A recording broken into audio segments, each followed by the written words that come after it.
Η ταλαιπωρία δεν σταματάει ποτέ. Το ταξίδι συνεχίζεται. Πήραμε αεροπλάνο από το Fort Lauderdale και πετάξαμε για Μπογοτά. Και μας είπαν οι άνθρωποι ότι θα πρέπει να βγούμε από το αεροπλάνο, να περάσουμε τον έλεγχο, να πάρουμε τις βαλίτσες μας. Εμείς αυτό καταλάβαμε τέλος πάντων, γιατί δεν θα έστελναν τις βαλίτσες μας κατευθείαν στο Μπελέν. Γιατί το κάνουν έτσι.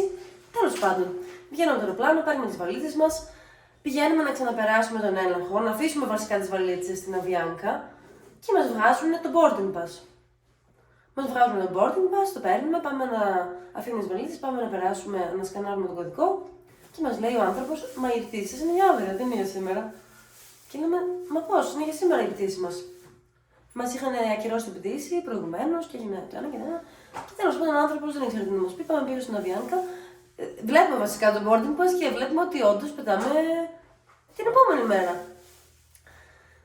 Όμως εμείς έχουμε ήδη δώσει τις βαλίτσες. Πάμε πίσω στην Αβιάνκα, ρωτάμε τι μπορούμε να κάνουμε γι' αυτό, γιατί κανείς δεν μας ενημέρωσε ότι πετάμε αύριο. Νομίζαμε ότι πετάμε σήμερα. Και να μην το πω λόγο, δεν πήραμε ούτε τις βαλίτσες μας. Οι βαλίτσες μας περιμένουν στο αεροδρόμιο για να πετάξουν αύριο μαζί μας.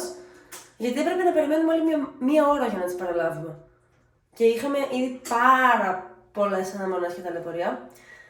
Και πλήρωσαν αυτό το ξενοδοχείο, που πώς λέγεται δεν θυμάμαι, αλλά είμαστε 15 λεπτά από το αεροδρόμιο ή 10 λεπτά, κάτι τέτοιο, εδώ στην Πογοτά. Τετράστερο, είναι αυτό εδώ το δωμάτιο. Είναι αρκετά κυριλέ, έτσι ωραίο, φαίνεται, 2 διπλά κρεβάτια. Ο Κωνσταντίνος μεταξύ αύριο αρχίζει τα μαθήματα. Πάνε τα ρεπό. Να έχουμε προβλήματα γιατί εγώ έχω ιδιαίτερα αύριο μεταξύ 12 το μεσημέρι και 4-5 το απόγευμα, κάπου εκεί 4. Και μου είπαν ότι πρέπει από εδώ να κάνουμε check-out 1 το μεσημέρι. Η Αβιάνκα πληρώνει μέχρι 1 το μεσημέρι. Άρα, εγώ μπορώ να κάνω το πρώτο μου μάθημα εδώ μέσα στο δωμάτιο και μετά να βρω μια εναλλακτική για τα επόμενα. Τους ρώτησα για late check-out, δηλαδή αν μπορούμε να πληρώσουμε εμείς τέλος πάντων ένα κομμάτι. Η Αβιάνκα έχει πληρώσει μέχρι 1 το μεσημέρι. Και μου είπαν δεν μπορούμε να σας το εγγυηθούμε αυτό. Είναι κάτι που θα ελέγξουμε αύριο από τη στιγμή που είναι διαθέσιμο. Άρα, εμείς πρέπει να ξυπνήσουμε αύριο, να πάμε να τους μιλήσουμε, να δούμε παιδιά, ξέρετε τι, το δωμάτιο θα είναι διαθέσιμο κλπ. Για το ενδεχόμενο να μπορέσουμε να πληρώσουμε για να μείνουμε παραπάνω. Μας είπαν εντάξει, μπορείτε να κάνετε κάτι στους κοινόχρηστους χώρους, αλλά μεταξύ κάτω θα έχει κόσμο, θα περνάει κόσμο κλπ. Εγώ δεν το κάνω ποτέ αυτό. Με έναν μαθητή, ας πούμε, να αρχίζω να διδάσκω ή να παίρνουν από πίσω άνθρωποι και να φωνάζουν κλπ. Εντάξει, η μία μαθήτρια βέβαια είναι οι φίλοι, ας πούμε. Ναι, είμαστε χρόνια τώρα. Ναι. Εντάξει, άμα είναι κάποιο με τον οποίο έχουμε πολύ στενή σχέση κλπ. Ναι, αλλά τώρα για μαθητές τώρα που τους γνώρισα πριν λίγους μήνες και κάνουμε μαθήματα μόνο 2-3 μήνες, ας πούμε, σε καμία περίπτωση ποτέ δεν θα έκανα κάτι τέτοιο. Οπότε θα πρέπει να βρούμε μια λύση το πρωί, θα σηκωθούμε, θα πάμε κάτω, θα τους ρωτήσουμε αν υπάρχει περίπτωση να κρατήσουμε εμείς το δωμάτιο, να πληρώσουμε ένα ποσό τέλος πάντων και να κάνουμε check-out αργότερα. Γιατί εμείς πετάμε 10:30 το βράδυ. Να πούμε ότι, όχι 11 το βράδυ, συγγνώμη, 11 το βράδυ, αλλά να πούμε ότι αυτό ήταν θετικό. Γιατί από αυτή την άποψη, επειδή πετάμε το βράδυ, δεν θα υπάρξει πρόβλημα με τα μαθήματα, μπορώ να τα παραδώσω κατά τη διάρκεια της ημέρας. Αυτό είναι ok, άρα το κομμάτι. Το θέμα όμως είναι ότι το check-out του ξενοδοχείου είναι 1 το μεσημέρι. Πάλι καλά. Και εμείς πετάμε. Γιατί προλαβαίνεις το πρώτο. Ναι, αλλά εμείς θα έχουμε ένα κενό 8 ώρων που θα πρέπει να είμαστε κάπου αλλού μέχρι να πάμε να παρουσιαστούμε στο αεροδρόμιο. Βέβαια, μας έχουν δώσει και vouchers για να φάμε βραδινό που φάγαμε εδώ σήμερα. Το πρωινό. Ναι, εντάξει, κάτι κουζοβάγαμε. Αύριο το πρωινό συμπεριλαμβάνεται στην τιμή του ξενοδοχείου. Αύριο το μεσημέρι επίσης μας έχουν δώσει voucher από την Αβιάνκα για να φάμε εδώ στο ξενοδοχείο μεσημεριανό. Και μετά μας είπαν για το βράδυ, λέω βραδινό, γιατί δεν μας δίνετε και βραδινό στο ξενοδοχείο πριν έρθουμε να πετάξουμε. Και μας λένε δεν θα είναι στο ξενοδοχείο, αλλά θα έρθετε σε εμάς εδώ και θα σας τακτοποιήσουμε εδώ στο αεροδρόμιο. Και θα φάτε στο αεροδρόμιο πληρωμένα από την Αβιάνκα. Τώρα τι και πόσο οργανώνεται αυτό δεν το ξέρω. Αλλά σε κάθε περίπτωση η Αβιάνκα φαίνεται πρόθυμη να σε πληρώσει στην περίπτωση που γίνει αυτή η ακύρωση. Μιλάμε τώρα εν τέλει θα μας πληρώσει για 3 νύχτες συνεχόμενες το ξενοδοχείο μας, τα μεταφορικά μας παρεμπιπτόντως μας δώσαν χρήματα για να πληρώσουμε στο ταξί για να έρθουμε εδώ και να επιστρέψουμε στο ξενοδοχείο, στο αεροδρόμιο.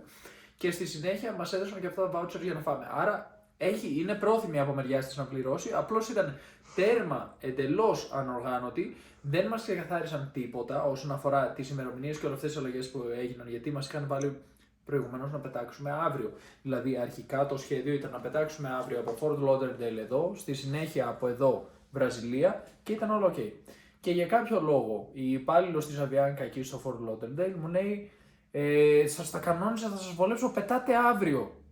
Αντί για μεθαύριο, πετάτε αύριο. Και λέω, ωραία, εντάξει. Απλώς δέξου το, σε παρακαλώ να πετάξετε αύριο γιατί σου έχω στείλει έτοιμα μέσω της εταιρείας και λοιπά, μέσω του email. Και εγώ το βλέπω και λέω, κοίταξε, μας έχετε στείλει να πετάξουμε μέχρι Μπογοτά και δεν υπάρχει δεύτερο σκέλος σε αυτή την πτήση.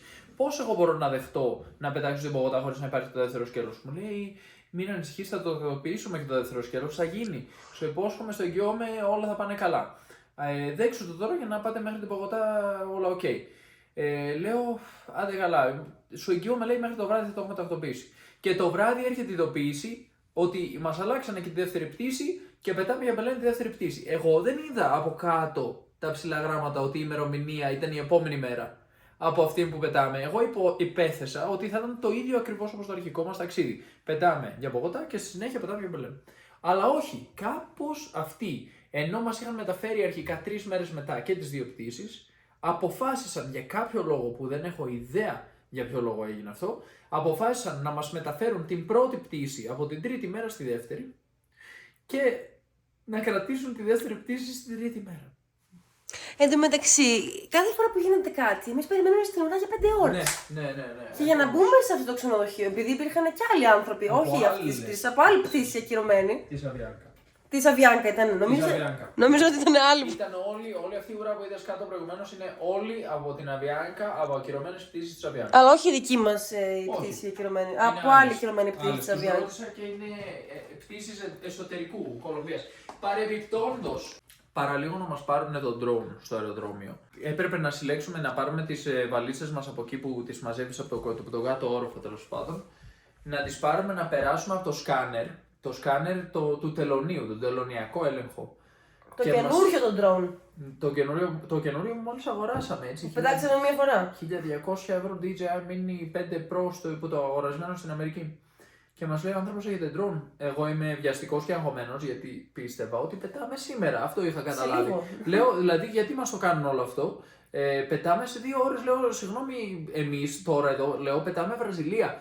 Μα αυτό που μας το έκανε η Αβιάνκα, λέω, δεν θέλουμε να μπούμε στην Κολομβία. Να σας δείξω, εδώ είναι το drone μας κλπ. Λέει, κοίταξε, για να μπει στην Κολομβία κανονικά πρέπει να το δηλώσει το drone. Παρεμπιπτόντως, έχουμε ξαναμπεί στην Κολομβία με drone χωρίς κανένα πρόβλημα. Πολλές φορές. Από ό,τι φαίνεται είναι μόνο αν σε πιάσουν. Αλλά λέει, άμα δεν το έχεις δηλώσει από πριν, όταν μπαίνεις στη χώρα, ότι θα μπει στη χώρα με τον drone, υπάρχει περίπτωση να στο κατάσχουμε. Όχι, δεν υπάρχει περίπτωση, είπε στο κατάσχουμε. Ναι, στο παίρνουμε. Ναι. Στο παίρνουμε. Και λέω, μα εμείς κάνουμε τέτοιο, πάμε Βραζιλία κλπ. Λέει, ναι, εντάξει, καταλαβαίνω, εσείς είστε άλλη περίπτωση, φύγετε, κανένα πρόβλημα. Φεύγετε. Και μετά ανακαλύπτουμε ότι τελικά δεν φεύγουμε αύριο. Δηλαδή, άμα εγώ είχα εξακαθαρίσει τον άνθρωπο από την αρχή, άμα το ήξερα δηλαδή, ότι όντως το είχα καταλάβει ότι είμαστε εδώ για μία μέρα, αυτός θα μου έλεγε τι για μία μέρα δηλαδή. Μπορεί να νόμιζε ότι ερχόμαστε εδώ για να το πουλήσουμε εδώ στην Κολομβία και μετά αύριο. Οπότε μετά να είχαμε αρκετά θέματα. Από ό,τι φαίνεται τον τρόπο. Αλλά φάνηκε αρκετά πιστικό, όπως είπαμε, γιατί όντως το πιστεύαμε. Το πιστεύαμε. Και εγώ ήμουν γρήγορα, γιατί θα χάσουμε και την πτήση μας. Ναι, άμα το πιστεύεις, είσαι και πιστικός αυτομάτως. Οπότε εν τέλει, μέσα στην ατυχία μας ήμασταν και τυχεροί. Δηλαδή, πραγματικά τώρα η τύχη και η ατυχία είναι σαν αυτό το ρητό που είχαμε δει με την Νίκη κάπου ένα βίντεο που έλεγε για έναν Κινέζο σοφό. Που κάθε φορά που του λέγανε για μια αναποδιά που έτυχε, ο γιος σου έπεσε και έσπασε το πόδι του.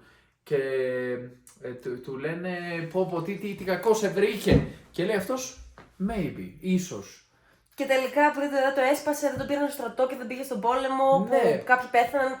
Και πάντα το ηθικό δίδαγμα είναι ότι ποτέ δεν ξέρει αν είναι καλό ή κακό αυτό που έμαθες. Αυτό, δηλαδή σου τυχαίνει μια αναποδιά και μετά, άμα αρχίσει να το ψάχνεις, μπορείς να δεις τη θετική πλευρά. Και μετά λες τελικά ήταν κακό αυτό που μου συνέβη ή καλό. Και ποτέ δεν ξέρεις. Είναι συγκοινωνούντα δοχεία αυτές οι έννοιες. Θα δούμε αύριο βέβαια. Ποτέ δεν ξέρεις. Γιατί δεν έχει τελειώσει ο γονατάς μας. Ποτέ δεν ξέρεις. Αυτή τη στιγμή, παιδιά, να πούμε ότι οι βαλίτσες μας βρίσκονται στο αεροδρόμιο. Και εγώ τώρα πρέπει να εμπιστευτώ τους ανθρώπους που. Εντάξει, υπάρχει κωδικός και λοιπά, έχει σκαναριστεί. Αλλά πρέπει να εμπιστευτώ τους ανθρώπους ότι θα πάνε και θα βάλουν αυτές τις βαλίτσες στο αεροπλάνο μας αύριο και θα τις παραλάβουμε στη Βραζιλία. Δεν μου έχει ξαναδεί ποτέ να παραδώσω βαλίτσα μία μέρα πριν πετάξω. Και γι' αυτό μου έκανε εντύπωση, δηλαδή τις έχουν πάρει, βρίσκονται εκεί. Πρέπει τώρα. Έχουμε τα boarding pass μας, έχουμε κάνει το check-in. Αύριο, αν πάμε στο αεροδρόμιο, δηλαδή επιβιβαζόμαστε στο αεροπλάνο και πετάμε για Βραζιλία. Βρακή δεν έχουμε, εντάξει. Εγώ το θετικό είναι ότι είχε τέτοια παγωνιά στο Μαϊάμι. Ιστορική παγωνιά. Έτσι, ιστορικά χαμηλή. Πάντως θα πιάσει 0 δηλαδή. Σήμερα παίζει να πιάνει 0 τώρα εκεί. Και είχα βάλει 1, 2, 3, 4 μπλούζες, 2 που φάνε κλπ. Και λέω την Νίκη πάλι καλά που χάρη στο κρύο εγώ είχα τόσες μπλούζες που τώρα τις έχω μαζί μου και δεν είναι στην κάτω βαλίτσα, οπότε θα έχω και να διαλέξω αύριο άμα θέλω. Γιατί δεν είναι τόσο κρύο εδώ πέρα. Εν τω μεταξύ, Μπογοτά σε υψόμετρο και με το που προσγειωθήκαμε άρχισαμε να δυσκολευόμαστε να λασάρουμε και οι δύο. Και η Νίκη λέει: Μην τρέχεις, τι γίνεται εδώ πέρα. Λέει: Γιατί δεν μπορώ να λασάρω. Νόμιζα ήταν από το περπάτημα. Παίζει αυτό το ρόλο του, αλλά είναι το υψόμετρο, σε ζορίζει και είσαι λίγο. Δυσκολεύει να λασάρει. Τέλος πάντων, να το κλείνουμε κάπου εδώ για να κοιμηθούμε κιόλας. Πήγε 12-12.30 πρέπει να είναι τώρα, να ξεκουραστούμε λίγο, να καταλάβουμε λίγο τι πρέπει να κάνουμε αύριο το πρωί. Για να Ναι, εγώ έχω αποδιοργανωθεί πλήρως και κλείνω βίντεο, ελπίζοντας ότι αύριο, όχι θα είμαι Μανάους, τι λέω. Μεθαύριο θα είμαστε στη Βραζιλία. Ναι, Μπελέμ. Μπελέμ, Ότι ναι. μεθαύριο θα είμαι Μπελέμ. Ναι, Θα όπου είμαι- έχει 33 βαθμούς Δεν Κελσίου. θα είμαι, ποιος ξέρει. Πάντως είναι μακρύ το ταξίδι προς τον Είναι Μπελέμ. πολύ Είναι πάρα μακρύ. πολύ μακρύ. Θέλουμε, αλλά δεν μας αφήνουν να πάμε. Αλλά όπως λέει και ο ποιητής, δεν είναι ο προορισμός τελικά που έχει σημασία, είναι το Έχει ταξίδι. αυτό το ταξίδι. Πηγαίνουμε. Τόσο ωραίο που είναι. Το Πηγαίνουμε. απολαμβάνουμε.